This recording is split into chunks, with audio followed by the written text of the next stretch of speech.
Olá, muito bom ter você aqui conosco. Estamos de volta, dessa vez para cobrir o tópico 12, agentes inteligentes e robótica autônoma, vinculado ao curso de Inteligência Artificial em Aplicações Industriais, que é parte do programa de Engenharia de Computação aqui da Unicamp.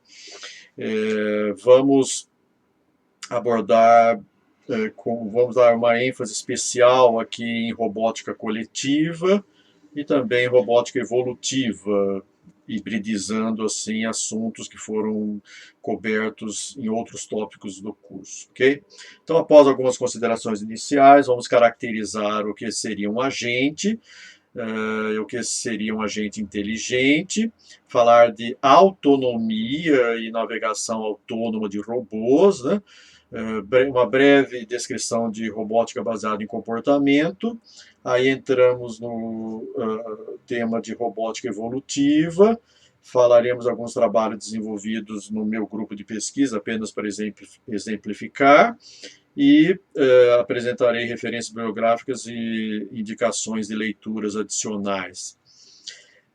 Então, eu inicio com algumas citações, com previsões otimistas sobre o futuro da robótica, né? Essa daqui de 2004, Rodney Brooks, é um pesquisador e cofundador da empresa iRobot Technology, e ele disse: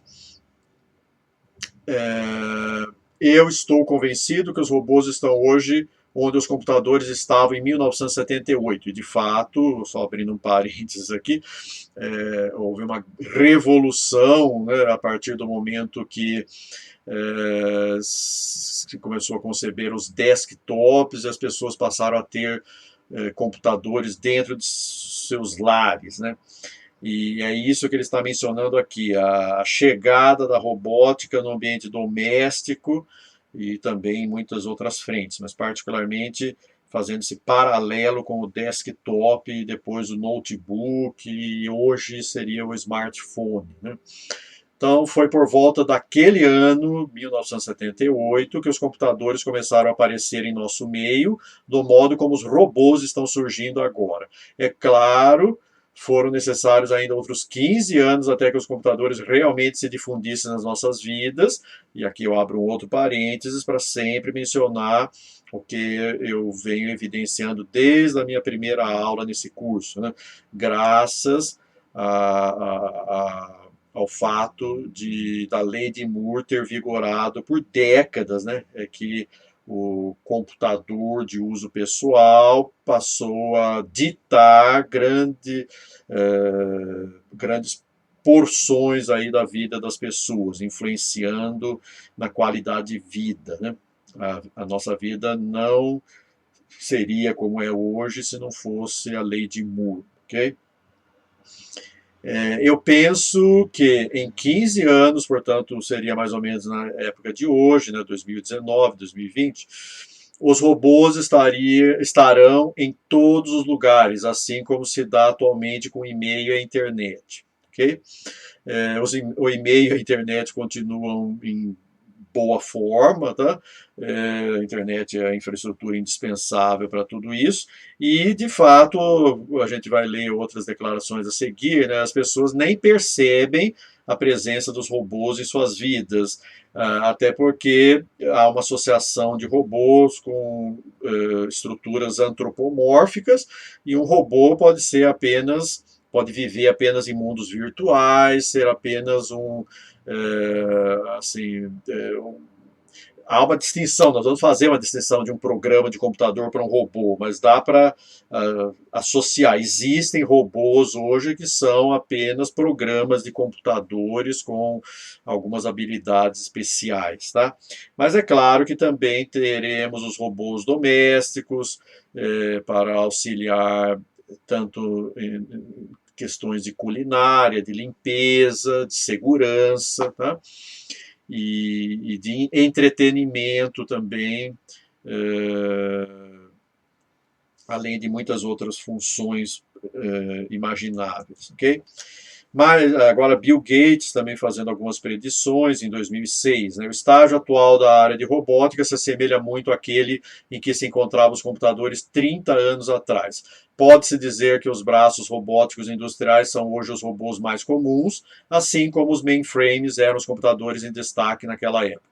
Embora tenham sua importância, é evidente o quão limitados são e eram esses dispositivos. A partir do momento que os robôs se tornarem acessíveis aos consumidores, eles poderão causar um impacto tão grande quanto aquele dos PCs há 3 décadas. Então, indo na mesma linha do meu comentário sobre a primeira predição ali, né?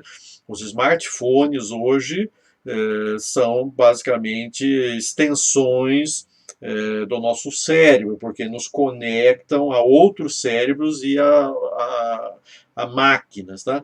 E, portanto, temos implantado uma forma de IA que cria o que a gente chama de superinteligência, e não exatamente da forma como está sendo colocado aqui, né, como uma máquina à parte que assim, participa da vida das pessoas como o PC participou há 30 anos atrás. Tá? Então, eles estão certos, mas nem tanto nessas predições, além da questão do tempo necessário. Tá? Mas, de fato, o futuro da robótica é extremamente promissor e robôs estão presentes em todos os cantos, em todas as situações da nossa vida, é, implementando sistemas de recomendação, temos já os veículos autônomos aí, né, que certamente merece a denominação de veículos robóticos, né, e temos níveis de automação cada vez maiores na indústria. Mais uma predição aqui. Eu acredito que durante os próximos 20 anos, isso aqui ainda tem 5 anos de margem, né? Nós veremos robôs autônomos em muitos aspectos da nossa vida pessoal e profissional. Pode ser que até não os reconheçamos, dado que eles podem estar embutidos em carros, eletrodomésticos e outros objetos, como um smartphone, por exemplo, um aplicativo ali. Né? Robôs móveis autônomos também se tornarão cada vez mais evidentes, não apenas na exploração de planetas ou ambientes subaquáticos, mas ainda na execução de variados serviços na área de saúde, indústria ambiental e doméstica. E esses serão, sem dúvidas, anos estimulantes para os roboticistas. E, de fato, é a predição, eu diria, mais detalhada e mais correta dentre todas, né? A participação da robótica em ambientes de saúde, na indústria, na agricultura, por exemplo, e em atividades domésticas é cada vez mais intensa. Existem robôs hoje que vendem mais do que celulares em certos mercados, ok? Aqui mais um comentário sobre esse futuro promissor da robótica, né, falando de uma explosão cambriana que está associando com aquela grande diversidade de espécies que apareceu na era cambriana. Okay? Então é uma expressão apenas para criar uma analogia do que vai acontecer com a robótica em termos de diversidade de robôs e quantidade e presença na nossa vida, ok? Também para apresentar um texto mais recente aqui de julho de 2020, né, temos e teria muitos outros aí que poderiam ser mencionados, né? Aqui é apenas comentários sobre o passado, o presente e o futuro da robótica, sempre olhando para esse futuro como algo bastante promissor e não é preciso ser muito iluminado para perceber que de fato a robótica está penetrando nossas vidas, está trazendo níveis de automação, está auxiliando na tomada de decisão, está substituindo o nosso cérebro no armazenamento de informações e até em tomadas de decisão que antes eram a cargo exclusivamente do nosso cérebro. Tá? Então, futuro promissor E para quem vai viabilizar esse futuro, como vocês, que a maioria de vocês em particular, né, que trabalham com engenharia e ciência de dados, né, fica aí o desafio de buscar se aperfeiçoar cada vez mais na implementação e no uso de soluções em robótica. Aqui, IROS é um dos principais congressos na área de robótica. Esse índice aqui é de 2008. Eu vou contrastar com o que vem nos próximos slides, um pouco mais recente, tá? Bem mais recente, uma década depois, né? Mas aqui já em 2008, portanto, há mais de uma década atrás, a gente já tinha um elenco amplo de frentes de pesquisa em robótica, né? Robótica evolutiva, que é um dos temas aqui dessa videoaula, sensores distribuídos, robótica médica, robótica para resgate e busca, biorobótica, robótica humanoide, veículos autônomos, entretenimento, robótica para atividades subaquáticas, né, para reabilitação. A gente vai falar bem ao final aqui do curso sobre, por exemplo, exoesqueletos, né, que podem não só estender as funcionalidades de pessoas com dificuldades motoras, como dar funcionalidades adicionais para pessoas saudáveis também. Né? Micro e nano robôs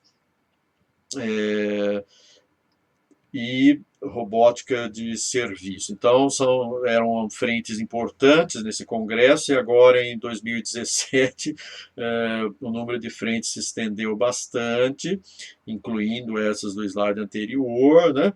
E temos aqui 3 páginas com subitens que são temas relevantes onde os participantes do congresso poderiam submeter contribuições e resultados de pesquisa. Tá?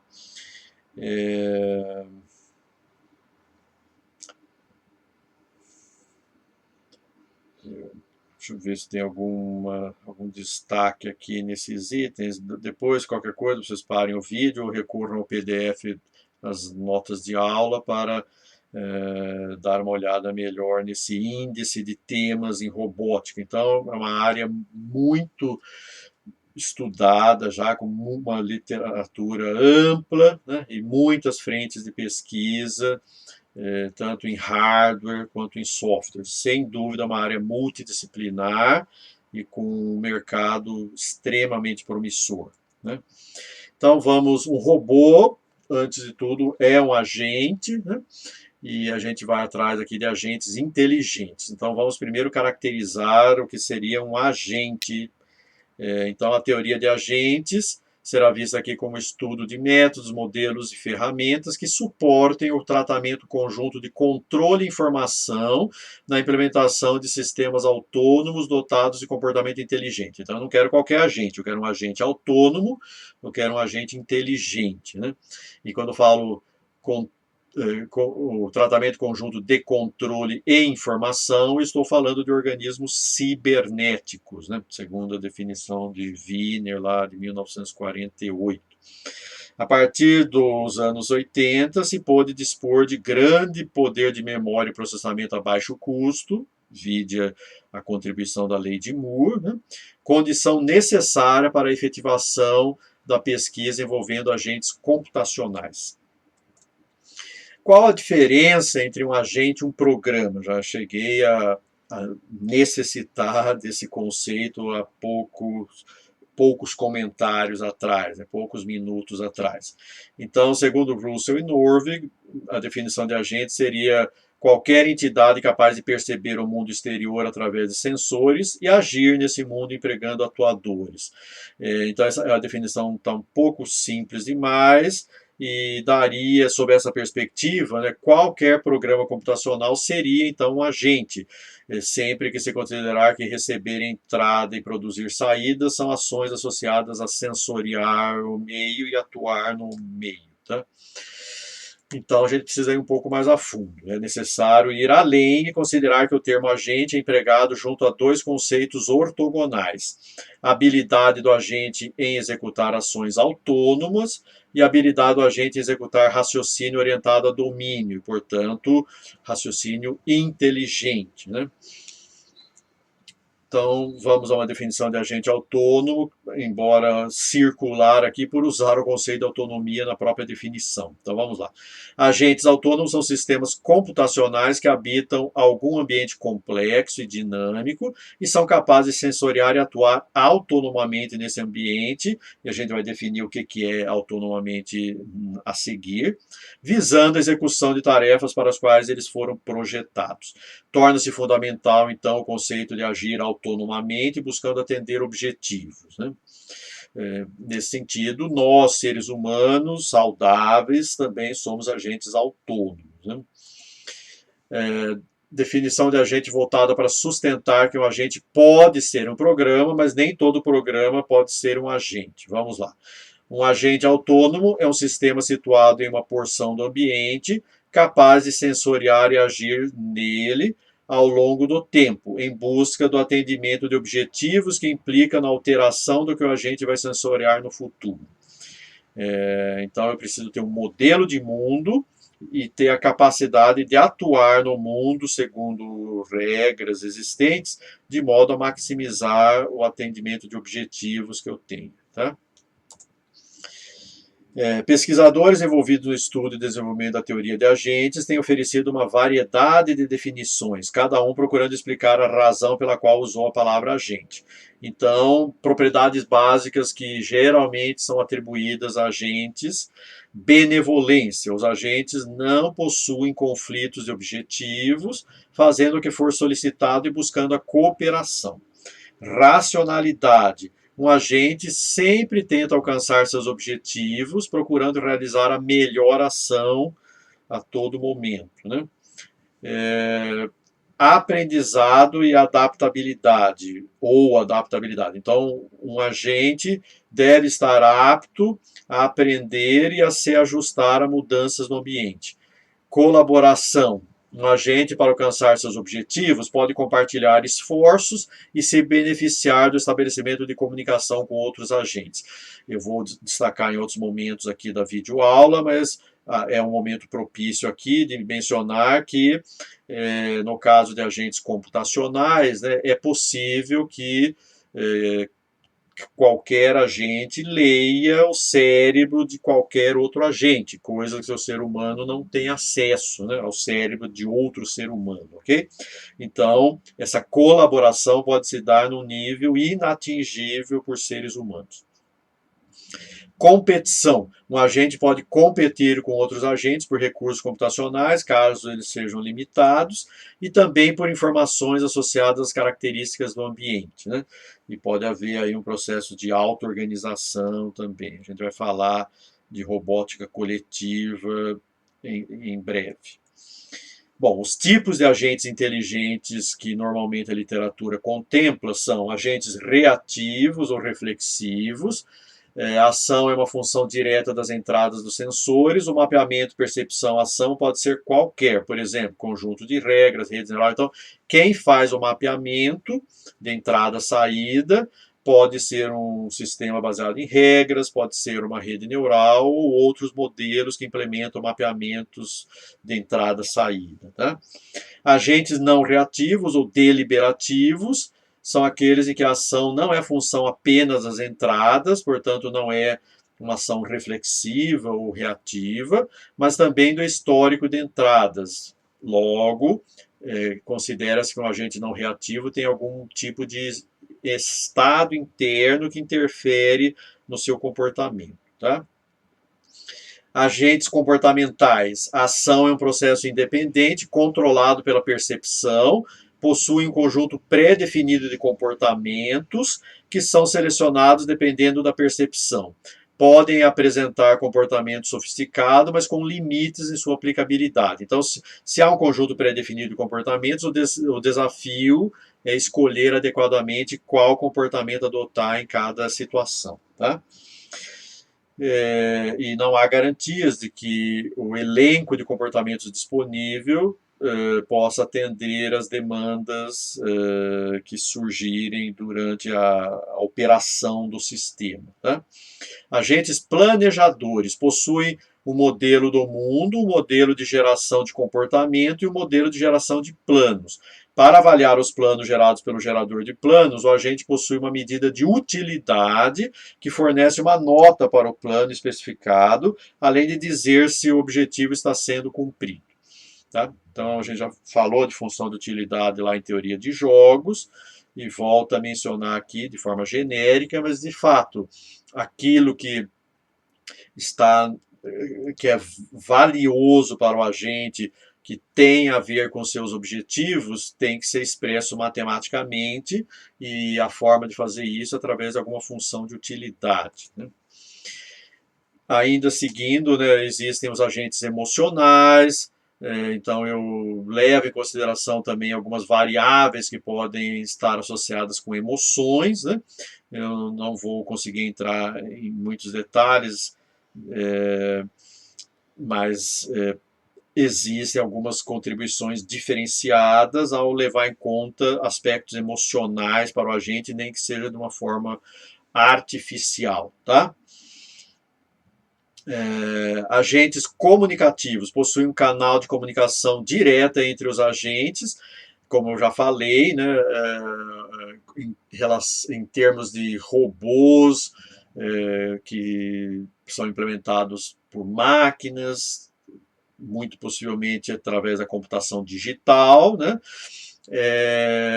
É possível que os robôs leiam o cérebro um do outro. O cérebro, assim, dizendo, assim, compartilhem conhecimento e saibam tudo um do outro, né? É algo que o ser humano, mesmo que queira comunicar, a gente já falou da ambiguidade da linguagem, né? Então, há uma limitação, há uma fronteira intransponível aí entre os seres humanos, mesmo que a comunicação seja definida da melhor forma possível, com protocolos aí, tá? Dessa forma, necessitam de uma linguagem de agentes. São geralmente empregados para construir um sistema multi-agentes, que é um sistema onde há bastante interação. Né? Agentes semióticos são os últimos que eu vou mencionar aqui, que trabalham de forma mais avançada com a representação e a manipulação do conhecimento. Tá? Então, o mecanismo de percepção é mais sofisticado em relação aos agentes anteriores, está baseado em conceitos de semiótica computacional, os quais conduzem a formas mais avançadas de representação e manipulação do conhecimento. Usam os conceitos de índice, ícone, símbolo, por exemplo. Né? Estão baseados, portanto, na filosofia da semiótica, que foi concebida por Charles Sanders Peirce, um filósofo americano que viveu no começo, aí, no início do século XX. Aqui eu tenho uma taxonomia possível para agentes autônomos, né, que somos nós, por exemplo, e outros animais aí, cada animal com seu grau de autonomia, né? Os agentes robóticos que vão fazer parte aqui dessa videoaula e os agentes computacionais que não têm um corpo, vivem apenas em mundos virtuais, né? Então, os agentes computacionais a gente divide em agentes de vida artificial e agentes de software, que podem ser agentes de busca, de aprendizado, de planejamento, de conversação e muitos outros aí, tá? Então, é bem ampla a taxonomia de agentes, quase tudo é agente, a partir do momento que existe uma autonomia, um grau de autonomia, existe uma forma de interação com o meio e de tomada de decisão visando atender objetivos, né? Então chegou a hora de nos aprofundarmos no conceito de autonomia e para isso vamos contrastar com o conceito de automático, né? O que é autônomo e o que é automático, né?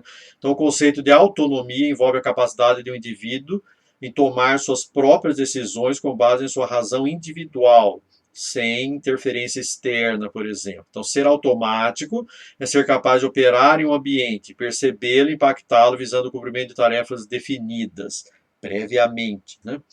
Um agente autônomo é, antes de tudo, automático, mas vai além disso. Ele deve se autodirigir com base na sua capacidade própria de aprender e adaptar seus comportamentos. Além disso, os processos de aprendizagem e adaptação devem ocorrer enquanto o agente está operando no ambiente e não fora dele, por exemplo, em fase de projeto. Então, essa é a principal diferença, né? Eu posso definir um sistema automático caso eu consiga prever todas as situações a priori e fazer um projeto bem feito de controle ou de tomada de decisão. Tá? Então vamos justamente contrastar controle automático de controle autônomo, que é uma frente em que fica mais fácil para a gente distinguir esses dois conceitos. Né? Então, desafios nunca antes enfrentados pelos engenheiros de controle estão sendo criados pela complexidade crescente dos sistemas dinâmicos que necessitam de controle automático e autônomo. Né? Há um tempo atrás apenas automático e agora cada vez mais autônomo, né? Aliado a critérios de desempenho cada vez mais rigorosos, né? Então, o exemplo clássico aí são os veículos autônomos sem motorista que circulam aí já pelos centros urbanos, pelo menos em fase de teste, né? É evidente que o atendimento dessa demanda requer controladores mais sofisticados e mais complexos, tornando indispensável o apoio da computação digital. Os controladores devem apresentar habilidades para acomodar variações no espaço e no tempo, para rejeitar perturbações e atenuar o efeito de pequenas falhas, ambas de origem interna e ou externa ao sistema. Para tomar decisões na presença de incertezas e para levar em conta as relações não lineares entre as variáveis envolvidas no projeto do controlador. Então, são muitos desafios, são propostas ambiciosas, mas que vêm sendo cumpridas. Né? Um veículo autônomo, que nós vamos definir melhor a seguir, né? Ele apresenta grande parte dessas habilidades aqui, né? Então, se você sabe distinguir entre um carro automático, né, que troca de marcha de forma automática, né, e um carro autônomo, então você sabe a diferença entre automático e autônomo. Veículo com câmbio automático é um pré-requisito para se chegar a um veículo autônomo, evidentemente. Veículo autônomo é aquele que se autoconduz de um ponto de partida até um ponto de chegada, sem conhecimento prévio acerca do ambiente entre esses dois pontos. Portanto, não está definido previamente o que o veículo deve fazer em cada situação, porque não se tem conhecimento prévio sobre as situações que vão ser enfrentadas, tá? Tudo que é automático envolve algum mecanismo de associação entre percepção e ação, e esse mecanismo pode ser definido previamente, né? Tudo que é autônomo envolve o poder de autodefinir esse mecanismo de controle, portanto, definir e redefini-lo em tempo de operação. Né? Então, aqui tem um exemplo bem claro dessa distinção entre controle automático e autônomo. Né? Então, se eu disponho previamente de um mapa do ambiente e de um planejador de trajetórias, eu posso traçar essa trajetória aqui em marrom, né?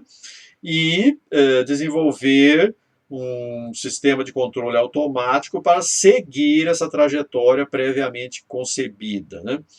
Então, isso envolve controle automático, mas não envolve controle autônomo, porque o robô não tem, o agente de navegação aí, não tem liberdade de mudar de referência, ele deve tomar o tempo inteiro como referência, seguir essa trajetória. Né? Por outro lado, quando não se dispõe de um mapa do ambiente, mas o objetivo é o mesmo, né, de sair de uma condição inicial e chegar no seu alvo ali que está em verde, né,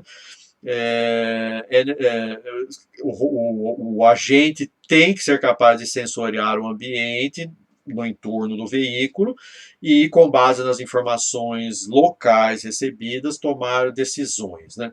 Por exemplo, o robô pode perceber aí a possibilidade de encurtar o caminho, né? Encontrar uma rota mais curta aí, durante a navegação. Tá? Isso envolve autonomia. É claro que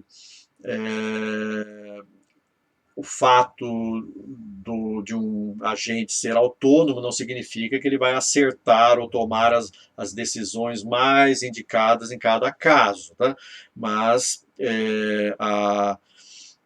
a ausência de necessidade de projeto prévio amplia bastante o leque de aplicações, porque a maioria das aplicações, no caso da maioria das aplicações, não está disponível em fase de projeto todos os desafios pelos quais o agente vai ser submetido. Né? Bom, vamos começar a definir a diferença entre agentes reativos e deliberativos, né? E que é uma definição importante aí, parcialmente em robótica. Vamos lá. Então, agentes reativos são aqueles que agem, tomam decisões de acordo com o estado atual de seus sensores. E toda vez que esse estado se repetir, de forma reativa, o agente vai tomar as mesmas decisões, tá? Vai tomar a mesma ação. Então, agentes não reativos, por outro lado, são aqueles que agem ou tomam decisões de acordo com o estado atual e passado de seus sensores. Portanto, para uma mesma situação atual, a ação dele pode variar, porque ele tem uma memória interna. Tá? A gente já viu isso no contexto lá de redes recorrentes, sistemas dinâmicos, por exemplo. Né? Não se pode concluir, no entanto, que agentes reativos são incapazes de reagir de forma distinta a estímulos sensoriais idênticos, o que pode ser viabilizado através do conceito de percepção categórica ativa. Então, eu não vou entrar em detalhes, mas a gente vai ver alguns exemplos a seguir de agentes robóticos, né, que navegam por um ambiente e que não têm memória interna, mas podem agir como se tivessem, usando o meio como artifício. Né? Por isso que é tão complicado saber se um agente é ou não reativo.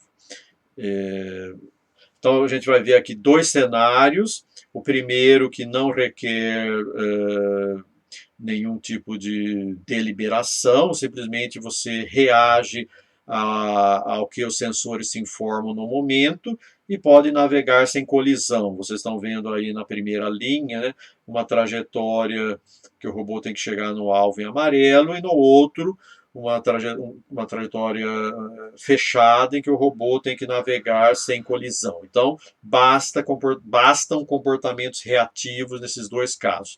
Por outro lado, nesse cenário aqui da segunda linha, no lado esquerdo, o cenário é o seguinte: se o robô está passando e acende uma luz do seu lado direito, então lá na frente, porque acendeu a luz nos instantes passados do lado direito, ele tem que virar à direita, tá? Esse é o objetivo.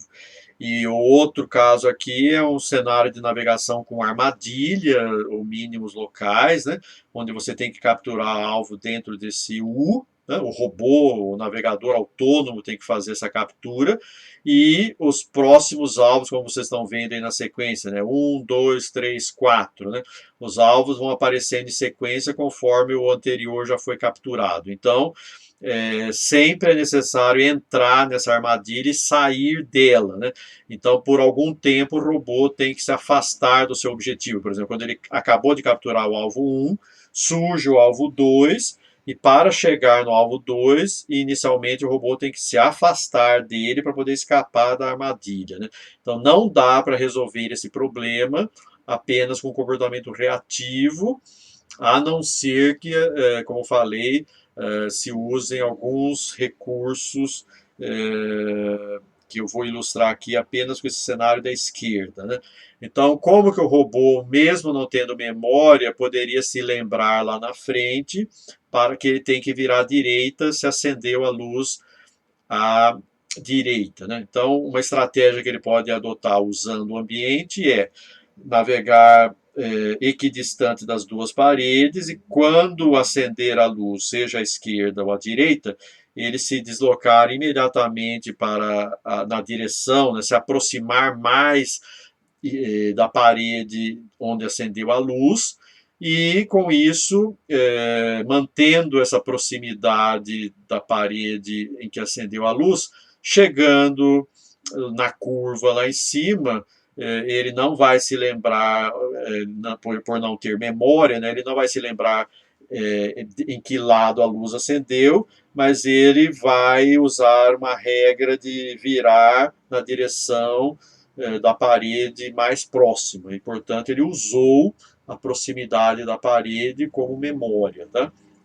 Então, essas estratégias são bastante sofisticadas e permitem que agentes reativos ajam como se fossem não reativos, né?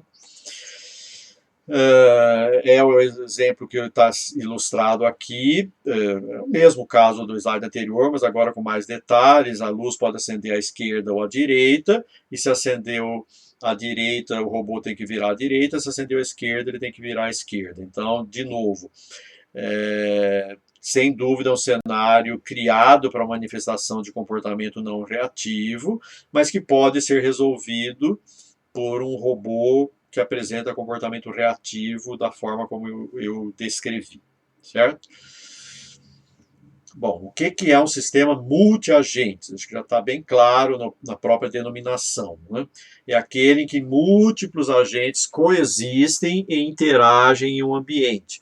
A interação pode se dar de várias formas, incluindo cooperação e ou competição. São sistemas distribuídos, por normalmente não haver um controle central, portanto, são sistemas auto-organizados, né? E requerem uma modelagem na forma de sistemas complexos, conceito que nós já vimos no tópico 11 desse curso, né? Também falamos de auto-organização nesse tópico 11, né? Então, se são múltiplos agentes em interação, vai ocorrer auto-organização e vai ocorrer a emergência de comportamentos coletivos, né?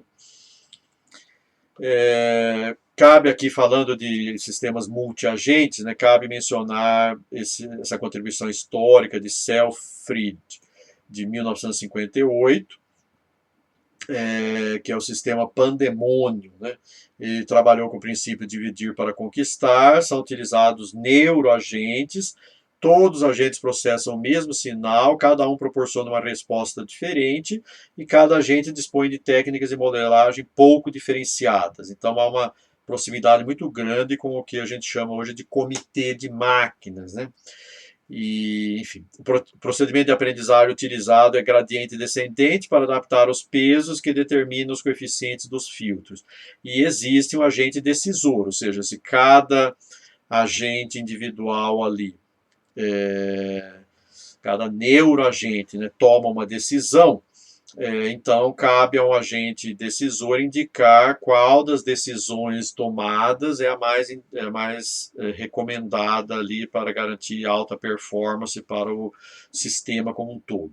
Então existem múltiplas propostas de saída e o agente decisor vai ter que escolher uma delas, e portanto é uma abordagem muito parecida com aquela que nós exploramos bastante nesse curso aqui.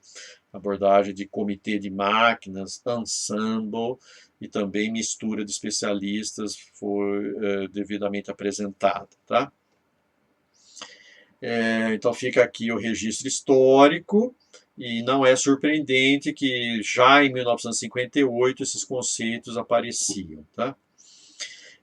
Temos também a ideia de hierarquia em sistemas multiagentes, onde podemos ter agentes de decisão e agentes trabalhadores que estão num nível que eles vão receber comandos e não necessariamente comandar outros agentes. Então há uma certa hierarquia aí, tá? E também vocês percebem aí um modelo interno, né, de percepção-ação, sistemas de valores, modelo de mundo, sensores e atuadores. deixando bem claro, a gente já viu uma arquitetura muito parecida com essa, quando tratamos de representações, assim, como que seria um modelo formal de um sistema inteligente, né? Foi a proposta de Albus, lá de 1991. Eu não lembro exatamente o tópico do curso que a gente viu esse assunto, tá? Então, o sistema multiagentes pode ser caracterizado pela presença de hierarquias, onde cada agente tem o seu papel aí na coletividade. Por falar em coletividade, também já há um século atrás, praticamente, né, nós já tínhamos no campo das artes, né, algum tipo de analogia que remete a comportamento coletivo, de que o todo é mais do que a soma de suas partes, aspectos que a gente viu com mais ênfase no tópico 11 anterior. Tá? Então, aqui é evidente que vocês estão percebendo, né, que esse peixão maior, na verdade, é formado por um conjunto coordenado aí de peixinhos pequenos e aparentemente ele vai devorar o peixe que deveria ser, na verdade, o predador dos peixinhos. Então, a coletividade transformou esses múltiplos agentes aí de modo a que eles ganhassem um poder que individualmente jamais teriam, tá? E esse tipo de cenário, de analogia, já foi bastante explorado, inclusive em filmes de Hollywood, né? Como Procurando Nemo, da Pixar, só estou ilustrando aqui. Né? Eu mencionei esse cenário aí, ou essa analogia já antiga, né, para iniciar o tratamento de robótica coletiva, que recebe o nome de swarm boats, né, enxame de robôs. Né. Então é uma área já bem difundida e também expressa uma tendência de trabalhar com robôs simples, mas que em coletividade podem executar tarefas bastante sofisticadas, bastante complexas. Tá? Por exemplo, cada um desses robôs isoladamente jamais conseguiria superar esse obstáculo aí. Mas eles formando em conexão, né, formando um trenzinho, eles são capazes de superar esse obstáculo. Né? Só para mostrar um exemplo prático de onde agentes simples, quando trabalhando em coletividade, podem produzir soluções inimagináveis, né, em cada um individualmente. Aqui um outro exemplo, é uma analogia com a forma como as formigas organizam e agrupam o lixo, por exemplo, dentro do formigueiro. Né? Então você espalha uniformemente lixo num cenário de navegação, coloca ali 3 robôs e ele segue algumas regras observadas no comportamento das formigas, que eu não vou destacar aqui, e ao final do processo de navegação podem ter múltiplos montes ou um único monte, dependendo da circunstância, né? E esse monte único foi produzido pela ação cooperada ou pela auto-organização desses 3 agentes aí, tá? Que não conversam entre si, não trocam ideias, certo? Mas mesmo assim conseguem trabalhar de forma coletiva. Eu recomendo que vocês assistam esse vídeo, que foi premiado num importante congresso aí da área de inteligência artificial em 2011, tá? E ele mostra robôs com configurações bem diferentes, trabalhando em sinergia para realizar uma tarefa bastante complexa, que é localizar um livro numa prateleira e retirar aquele livro o levando para um outro local. Tá? Então é impressionante a forma coordenada com que esses robôs aí trabalham e eles inclusive têm arquiteturas diferentes para dar vazão às suas funcionalidades específicas, tá? Então é um vídeo curto e bastante impressionante aí, do poder da coletividade e do efeito, da forma como robôs bem simples operando num enxame, né, numa coletividade, podem produzir comportamentos bastante sofisticados e resolver tarefas desafiadoras aí, tá? No contexto ainda de Swarm Boats, temos os Kiloboats, que já é numa escala muito maior, né? Você trabalha aqui com robôs cada vez mais simples e cada vez em maior quantidade, e existem tarefas onde esse cenário de milhares e milhares de robôs pode ter as suas vantagens, tá? Não é claro em todo o contexto, não é uma regra geral de que simplificar mais e aumentar a quantidade de robôs vai me garantir sempre a capacidade de realizar tarefas complexas, tá?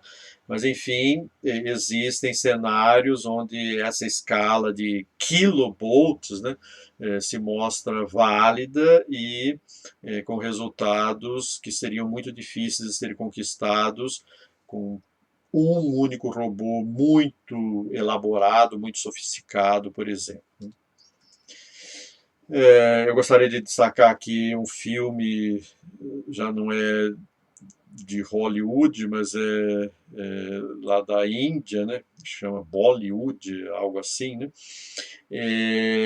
E é impressionante, é um filme de uma década atrás, com efeitos especiais impressionantes mesmo, e ele mostra aquilo que eu já havia comentado há um tempo atrás, né? Esses robôs aí que aparecem nessa figura, certamente se comunicam entre si e cada um sabe tudo sobre o que eles vão fazer e como eles vão agir de forma coordenada, sem um controle central, né? Porque na verdade não há necessidade de um controle central. Eles, cada robô sabe tudo o que cada outro robô vai fazer, tá? E os cenários de comportamento sinergético aí que aparecem nas cenas do filme são bastante impressionantes e é um filme de ação que marcou época, tá? Temos aqui também, eu sugiro que vocês acessem o PDF das notas de aula lá na página do curso e assistam a cada um desses vídeos aqui, alguns deles mostrando resultados de robótica coletiva, ou quase todos eles, né? Mas, enfim, existem muitos outros vídeos bastante impressionantes também no YouTube e em outras plataformas aí, mostrando duas coisas, né? O potencial da área e a realidade com robôs já existentes, já em operação aí, né? Vamos falar um pouco mais sobre navegação autônoma de robôs, que é a frente talvez mais promissora para os próximos anos, em virtude dos veículos autônomos que em breve tomarão aí o mercado, tá? Então, a navegação autônoma é caracterizada por um ambiente desconhecido, né, arbitrário. Isso é importante deixar bem claro, né? Eu não tenho um modelo do ambiente, as informações são apenas locais, o ambiente é dinâmico e mesmo que ele não seja estático, mas seu agente se desloca pelo ambiente, então, sob a perspectiva do agente, o ambiente está variando no tempo, né? E não há auxílio externo. Então, esse é o cenário onde deve haver sucesso na tarefa de navegação autônoma, ok? Então, eu posso ter uma única missão, tipo desviar de obstáculos e continuar navegando com velocidade constante, por exemplo, ou eu posso ter múltiplas tarefas, que é desviar de obstáculo e capturar alvos. Desviar de obstáculos, capturar alvos e manter energia. Então, de tempos em tempos, eu tenho que o robô, né, o agente ali vai ter que se plugar numa tomada para se alimentar de energia quando essa estiver abaixo de um certo valor. Então, o desafio aqui é aprender como executar e coordenar as ações de modo a atender esses objetivos. Por exemplo, né, eu posso estar próximo de um alvo, mas se a minha energia está terminando, eu tenho que mudar de prioridades. Em lugar de buscar alvo, eu tenho que buscar uma fonte de energia, né? E algo desse tipo. Então, o desafio é coordenar. Vocês estão vendo esse exemplo aqui embaixo, né? O robô precisa atingir o alvo, mas há um obstáculo na reta que liga o robô ao alvo, né?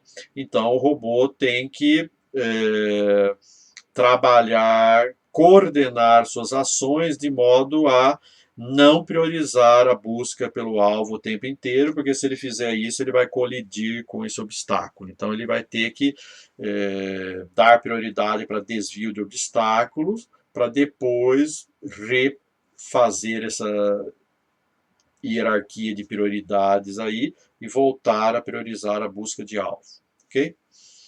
Esse é o grande desafio. Temos também como desafios agora sobre um aspecto técnico, né? O fato de existirem múltiplos sensores na hora que vão ser fabricados os robôs, né? E múltiplos atuadores também, né? E há limitações tanto de acionamento quanto de nível de ruído e imprecisão nos sensores, tá? E então é, é também um desafio importante, porque eu não posso supor que a informação virá de forma precisa e tenho que respeitar as limitações técnicas daquele equipamento. Tá? Então, quando comparo a navegação autônoma com estratégias para um jogo de xadrez, né, que já foram estudados, inclusive, lá em aprendizado por reforço, a gente falou bastante, e também falamos em teoria de jogos um pouco, né? O ambiente no xadrez é estático, o número de estados é contável, a informação é global, o processamento é simbólico, portanto, processamento de alto nível, e eu tenho conhecimento, posso ter conhecimento a priori, né? Já na navegação de robôs, o ambiente é dinâmico, o número de estados é infinito, a informação é sempre local e, portanto, limitada, e o processamento é de baixo nível, né? E o conhecimento obtido durante a navegação. Geralmente pode ter algum conhecimento prévio, mas a maior parte é obtido durante a navegação, tá? E em termos de aplicações reais, a gente também o leque é bastante amplo, mas cabe pelo menos mencionar e deixar registrado aqui, né? Temos a prospecção submarina, o sensoramento remoto, localização de minas, manutenção de tubulações, vigilância e monitoramento, transporte de materiais, limpeza de ambientes, enfim, todas as tarefas repetitivas, insalubres, tá?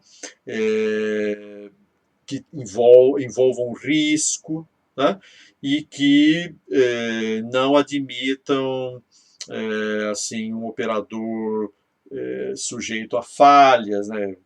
Pelo cansaço, pelo sono ou por um reconhecimento equivocado de padrões, né?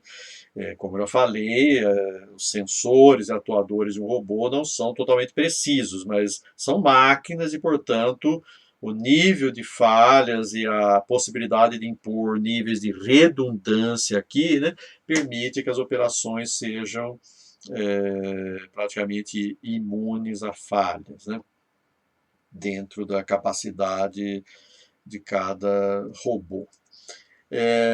Sem dúvida, nós temos exemplos bem-sucedidos de navegação autônoma na exploração espacial. Vocês estão vendo aqui 3 veículos marcantes nesse sentido, né? Mas não é a única área. Há uns anos atrás, quando se falava em trabalhar com robótica, particularmente se pensava em exploração espacial, né? Hoje, o cenário é bem mais amplo e bem mais próximo do dia a dia das pessoas, né? Além do que, como já mencionei, nós temos os robôs reais, como esses daqui, temos robôs virtuais também, como um sistema de recomendação na internet, é um robô, um sistema de busca de conteúdo é um robô. Tá? Eu já dei bastante destaque à navegação autônoma e tudo começou com esses desafios aqui. Claro, como outros casos aqui, tem sempre uma história prévia de tentativas. Agora, essas 2 competições aqui foram bastante marcantes, né? E em 2005, então, teve uma competição num deserto, não era uma área urbana. E em 2007, o desafio já foi numa área urbana, ou seja, o veículo ter que navegar respeitando as leis de trânsito, a presença de outros veículos, de pedestres, de sinalizações e assim por diante. Tá? Então, faz mais de uma década houve desempenhos bem-sucedidos nessas competições, indicando a viabilidade técnica já naquela época. Né? E com o passar dos anos, mais experiências e veículos foram construídos e a evolução com deep learning, né, nesta área é muito intensa, né? E de fato temos veículos aí que já andaram milhões de quilômetros sem nenhum acidente e continuam em fase de teste. Tá? Existem aqui 2 slides para a gente retomar esse conceito de robótica baseada em comportamento, porque quando a gente vai definir justamente esse mapeamento, né, o que o robô vai fazer frente a uma situação, quando eu tenho um elenco finito de comportamentos, o desafio fica em gerenciar a escolha de um dentre ou de um subconjunto desses comportamentos candidatos, né? Então, é uma forma viável, simples de implementar navegação autônoma, e eu não vou ler aqui esse slide, depois, se quiser, vocês podem parar o vídeo e ler. Eu já vou direto para a figura que mostra basicamente isso. Então, dados os estímulos provenientes dos sensores, né, existe um elenco de comportamentos candidatos e eu preciso implementar uma coordenação que me leve a uma ação efetiva, que, por exemplo, nesse caso, seria uma combinação do comportamento 1 mais o comportamento 4. Tá? Então, o desafio está na definição de um elenco suficientemente rico de comportamentos candidatos e na definição dessa coordenação aqui. Tá? Então, esse é o cenário de robótica baseada em comportamento. Tá?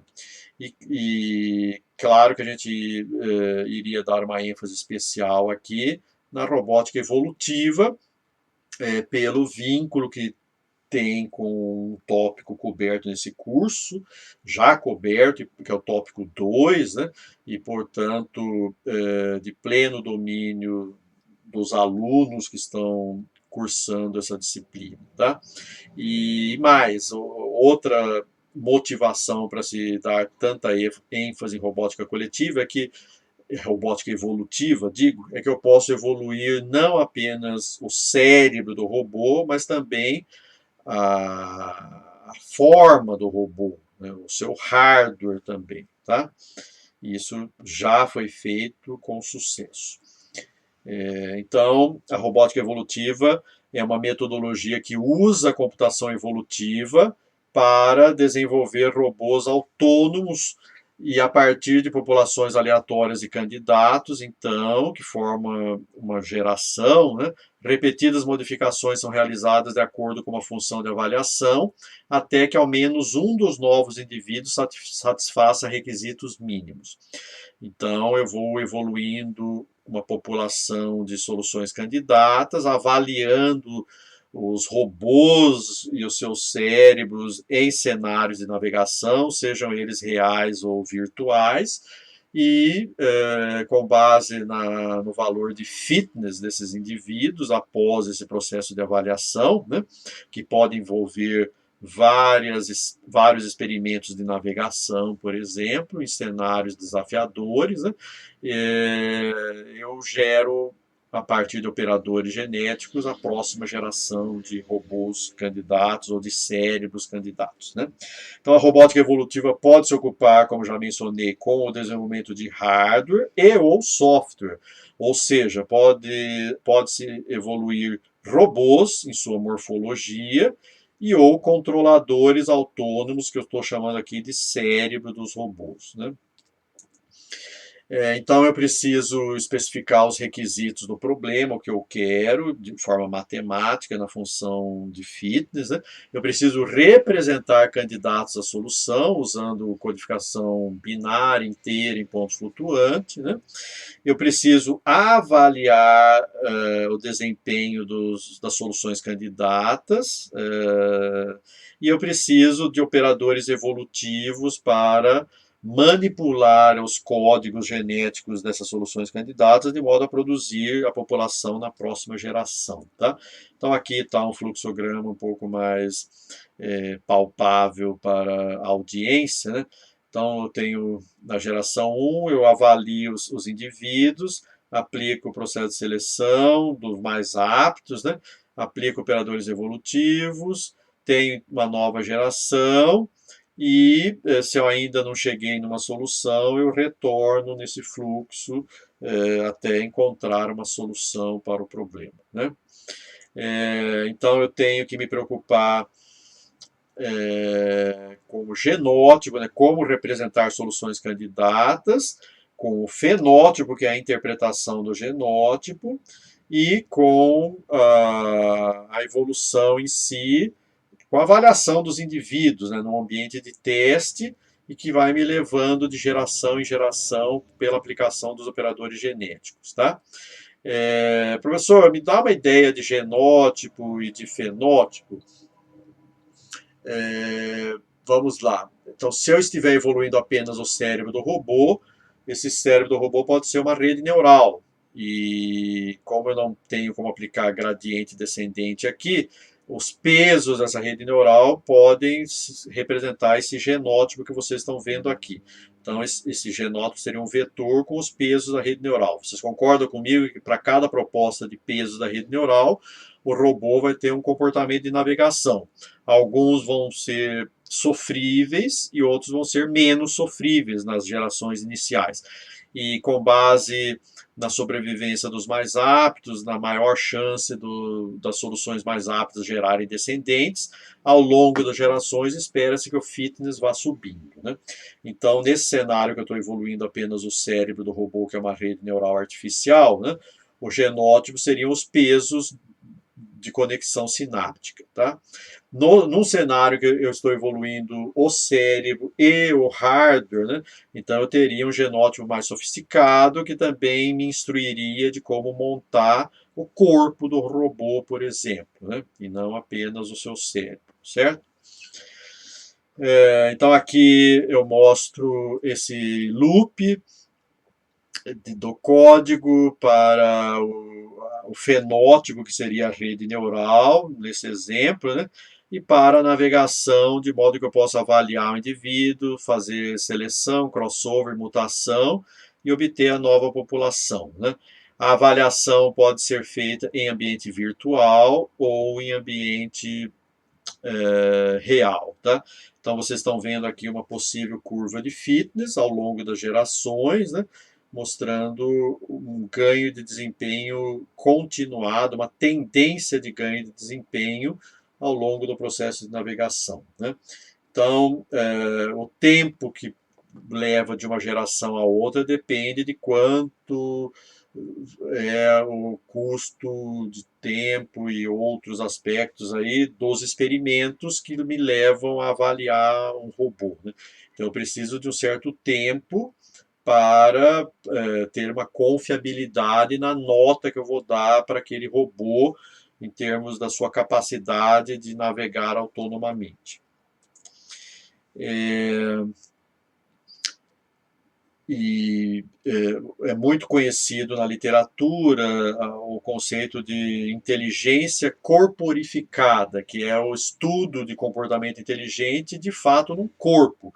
E, portanto, a robótica, a navegação autônoma fornece esse princípio de forma clara, né? Então, eu consigo mostrar habilidades de aprendizado, de processamento de informação, né?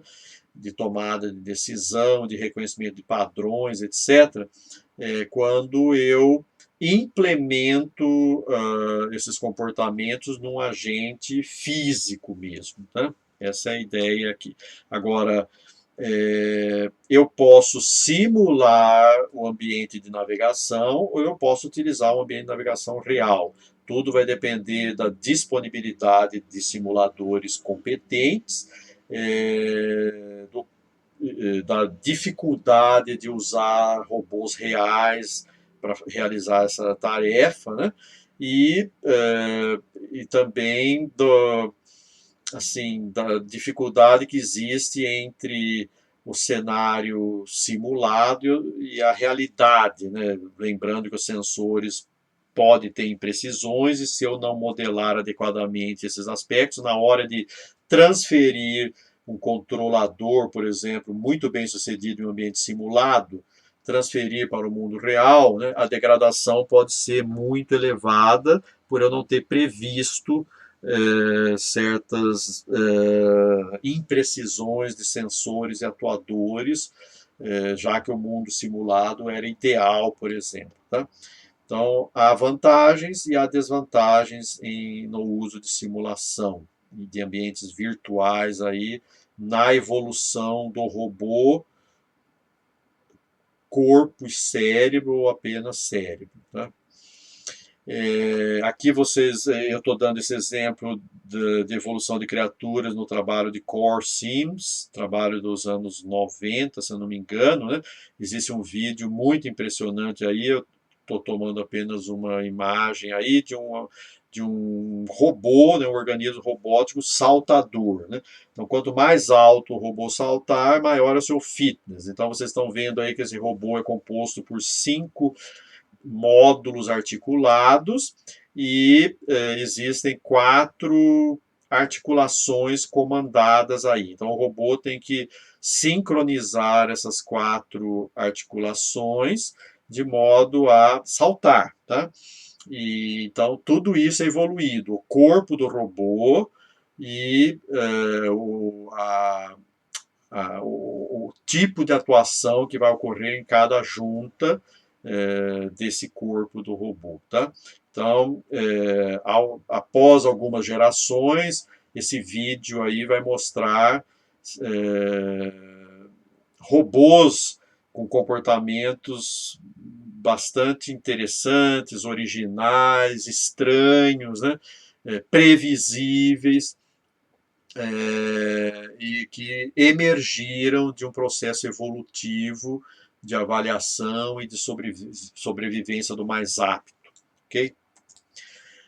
É evidente que, falando em termos de cérebro do robô, né, bom, vamos lá. Agora eu vou tentar responder a pergunta: por que evoluir ao invés de pré-programar? Né? Sendo que a evolução seria, então, uma abordagem bottom-up e a pré-programação uma abordagem top-down. Né? Então, a abordagem bottom-up tem um maior nível de aprendizagem, um maior nível de autonomia e, no entanto, requer um conhecimento a priori muito menor do que a abordagem top-down. Então, fica claro aqui que se você tem um conhecimento a priori, você pode recorrer a uma abordagem top-down, caso contrário, você vai ter que recorrer a uma abordagem bottom-up. Aqui tem um exemplo de uma árvore de decisão associada a um sistema de controle concebido sobre esse paradigma top-down, né? Então, o objetivo é evitar colisões. Então, se eu tenho obstáculo perto, é um tipo de reação, e se eu tenho obstáculo longe, é outro tipo de reação, né? Obstáculo longe, no caso aqui dessa é imposto aqui que o robô, o agente navegador, vai seguir em frente, tá? Por outro lado, se o obstáculo perto estiver à esquerda, ele deve virar à direita. Se estiver no centro, ele deve virar com 50% de probabilidade de ser à esquerda ou à direita. E se eu tiver obstáculo à direita, ele vai virar à esquerda. Então, eu estou usando o conhecimento de um especialista para definir uma uma árvore de decisão aí, que é o cérebro do meu robô, tá? E, no entanto, o problema das abordagens top-down é justamente a impossibilidade de prever todos os cenários possíveis de navegação. Um deles é o chamado dilema do beco, onde o robô tem obstáculos à direita, à esquerda e à frente, em todas as direções, né? Então, o objetivo seria que o robô fosse capaz de fazer essa operação que vocês estão vendo aqui, e esse é um experimento real, né? Mas que não foi resolvido a partir de uma abordagem top-down, e sim por uma abordagem bottom-up, ok? Então, os controladores do robô, como a gente já viu, né, pode ser uma árvore de decisão, um sistema baseado em regras, e pode ser uma rede neural, mas também pode ser uma máquina de estado finito, podem ser equações diferenciais, ou seja, eu simulo um sistema dinâmico que é excitado pelos estímulos dos sensores, provenientes dos sensores, né? E as saídas do sistema dinâmico, algumas delas seriam os atuadores do robô aí, tá? E redes imunológicas artificiais é um exemplo que eu vou dar a seguir, ok?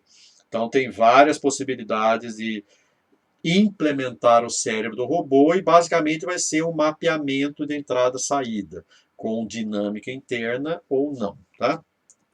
Então vamos ver um exemplo aqui, basicamente no contexto do que eu falei aí, de uma rede imunológica artificial, né?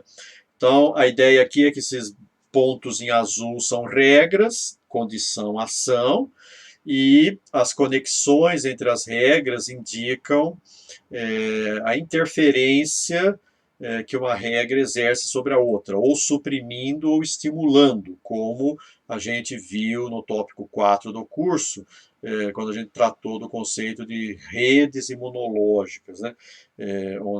Na teoria da rede, lá que a gente chamou, né? Onde a concentração dos anticorpos aumentava ou diminuía de acordo com ações de supressão ou estímulo produzida por outros agentes. Então, a diferença de um sistema baseado em regras e desse sistema aqui imuno-inspirado, né, é que aqui as regras interferem mutuamente nas suas ativações, né? E quem definiu a topologia dessa rede também foi um processo evolutivo, né? Então, eu não sei que regra deve compor cada nó, e eu não sei que regra deve estimular ou suprimir que outra regra. Então, a ausência completa de conhecimento inicial, e há mecanismos de aprendizagem, no caso, evolutivos, né? E também a realimentação do ambiente, medindo performance de redes durante a sua evolução, né? E claramente a rede final representa a emergência de comportamentos não reativos que resolvem o problema, tá? Então, eu estou tratando aqui de fundamentos de cognição dinâmica, e, de fato, aqui eu posso dizer que essa arquitetura aqui é um cérebro de um robô, tá? O objetivo no cenário aqui, que eu estou evoluindo apenas o cérebro do robô, é competência durante a navegação para se desviar de obstáculos e competência também para captura de alvos. Tá?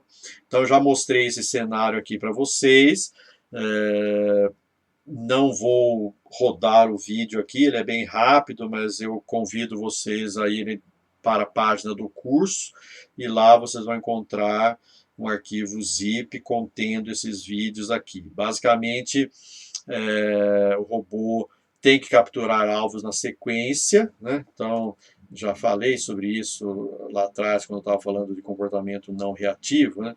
Então, aqui, uma vez capturado esse alvo, vai surgir um outro alvo aqui, e depois aqui e aqui. E assim o robô tem que fazer as suas manobras, escapando dessas armadilhas que são esses dois obstáculos em formato de U, né? E essas barras verdes que você está vendo aqui embaixo são as concentrações daqueles pontos azuis do slide anterior, e a dinâmica dessas concentrações são influenciadas pelo sensoriamento do robô durante a navegação e pela interferência entre as regras de estímulo e supressão.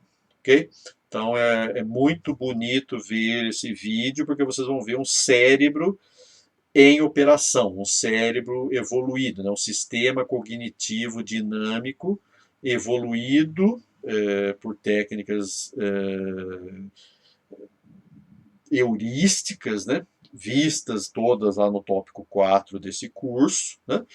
E também no tópico 2, né? E que funciona. Tá?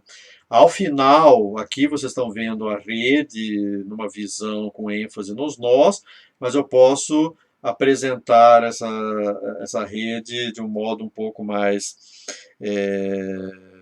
que enfatiza alguns clusters, alguns agrupamentos de conexão existentes, né? E também eu parti de 100 regras de início e ao final eu posso alterar até isso, até o número de regras na rede. Tá? Então percebe-se, eu repeti aqui os mesmos pontos em azul lá, que são as regras, aparecem nessa linha e nessa linha aqui, para que eu possa fazer uma conexão, enxergar alguma coisa em termos de clusterização. Tá?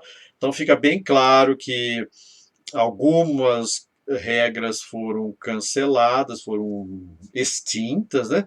E o padrão de conexão segue uma tendência aí de produzir modularização, agrupamento, né? Tudo aspectos que a gente estudou lá no tópico 11 lá de redes complexas, ok? Nesse outro vídeo aqui, que eu também convido vocês a assistirem, a gente transferiu o cérebro que foi evoluído no ambiente virtual para um ambiente real, onde o alvo é uma fonte de luz, né? E vocês vão ver que o comportamento do robô nos dois vídeos é muito similar, ok? E, portanto, validando assim todo o desenvolvimento que foi feito em ambiente virtual. Esses robôs são chamados Kepera, são robôs muito conhecidos no meio acadêmico pela sua simplicidade, são muito pequenos, ocupam, portanto, pouco espaço, de fácil manutenção, né? E que permitem experimentos com um bom nível de sofisticação, inclusive. Tá? Ou seja, tem um custo-benefício interessante aí. Eu termino então apresentando um elenco aqui de referências bibliográficas, tá? Que não é pouca coisa, né? Gostaria de destacar nesse slide aqui o livro de Nolf Floriano, Evolutionary Robotics, um livro de 2 décadas atrás, mas com, assim, já era vanguarda na época e hoje ainda continua atual em muitos aspectos, né? Gostaria de destacar também uma iniciativa que ocorreu pela Sociedade Brasileira de Automática, né? na sua revista Controle e Automação, que promoveu, a partir do meu colega Luiz Aguirre, da Federal de Minas Gerais, que foi o editor, né, promoveu a produção de 3 volumes da Enciclopédia de Automática, que é uma contribuição, texto em língua portuguesa, tá? E nesses 3 volumes existem vários capítulos, particularmente no volume 3, né? Com tópicos, por exemplo, sistemas inteligentes e robótica, né?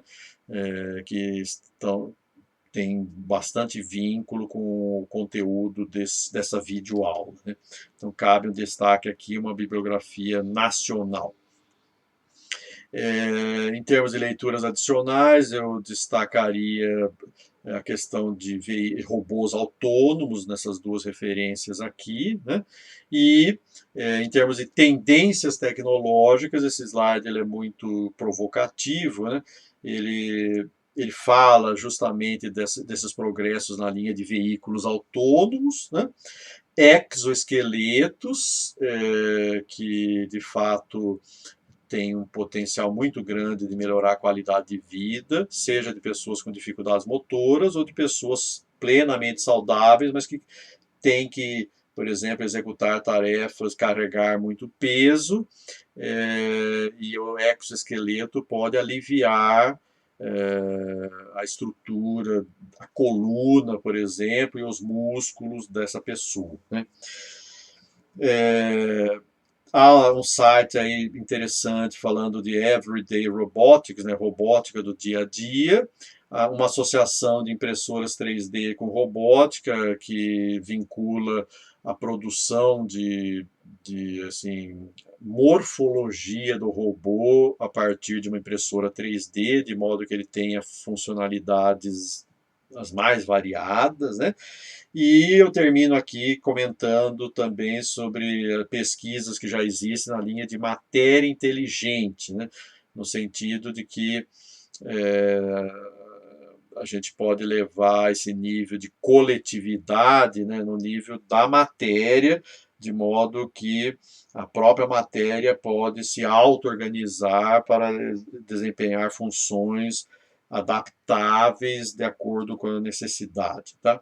Então é um cenário tecnológico em grande expansão e eu me sinto privilegiado em poder encerrar a matéria do curso, né, com essas tendências tecnológicas aqui bastante impressionantes.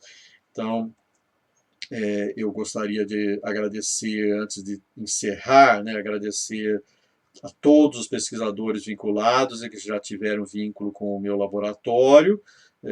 Menciono alguns deles aqui, visto que alguns experimentos foram tomados de pesquisas realizadas no meu grupo, né, apenas como ilustração e motivação. Tá? Então, agradeço a atenção de todos e convido aqueles que ainda não se inscreveram no canal que o façam para receberem notificações por ocasião do lançamento de novas videoaulas.